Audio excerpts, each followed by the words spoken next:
Let's go ahead and break down the clan capital scenery and all of its secrets per your request on the community tab. We're gonna go ahead and get started right onto the top side here. We've got basically just some walls. Moving on to the left side, we've got a pool of water here, as well as what it looks like to be a little bit of a beach party on the side. There looks like there's a barbarian sword there, as well as some other things. What I want to bring close attention to here is the water. The water design is actually a lot better than it is for a lot of the other sceneries and stuff. There is some definition to the water that's falling, as well as a little bit of glow that is not consistent, which is the key here. All around the outside of the scenery, you guys will see that it honestly looks like it's on top of a mountain, which is what it's supposed to look like. Everything is floating. There's a lot of mist everywhere. Honestly, a very good piece of scenery here. Now we can go ahead and bring attention to these three swords that are in the middle here. They look like big barbarian swords. I'm not really sure exactly what's on the swords themselves. You can see one crown. It's really hard to tell. Moving on, we could just see some of these water ripples are really cool. Here's the problem though. You guys can see that they're actually little squares. I'm not sure if you can see it on your screen. I can definitely see it on mine. It does look a little weird here. On the outside of the base, you can see a few town halls. My only criticism here, this is actually a really cool thing. My only criticism is that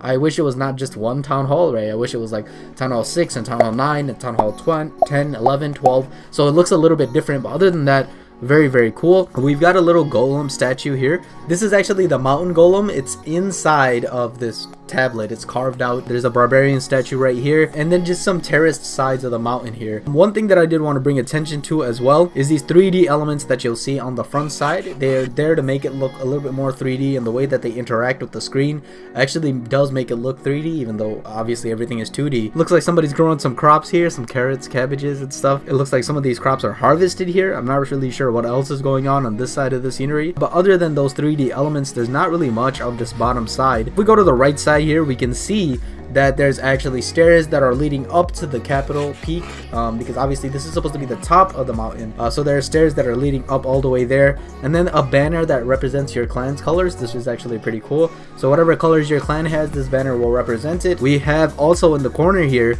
the barbarian just sitting there. He's just chilling. Some water, some 3D elements as per usual. And then we've got, this is actually a really cool part of the scenery.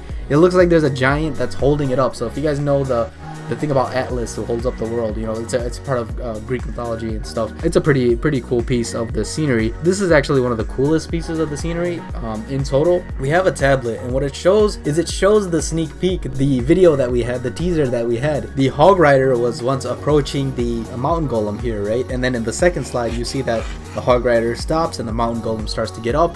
And then on the third slide, you see the hog rider is riding away and the mountain golem is up completely, which is what we saw in the teaser for this update. Continuing on, we have another giant cameo. This is actually a very cool cameo we got here. The giant is just holding a key. Now, what is this key to? I'm not even sure. This might be a reference to something else. If you guys know, put it in the comment section. There's also like these little eggs that are on top of the giant's head. I'm not sure what that's supposed to signify either, but a cool part of the scenery. And honestly, this is the last part of the scenery that I would like to mention. Now, there are two other things that you guys really wanted to see. The first thing is a strategy guide. If you guys haven't already seen my feedback on the update, as well as the things that I think you should be doing to improve yourself on the update, here's a link to that playlist right here. And then on top of that, we also have other cosmetics to look at for the maps and things like that. And as we unlock the new districts, I can also make those. I'll see you guys in the next one.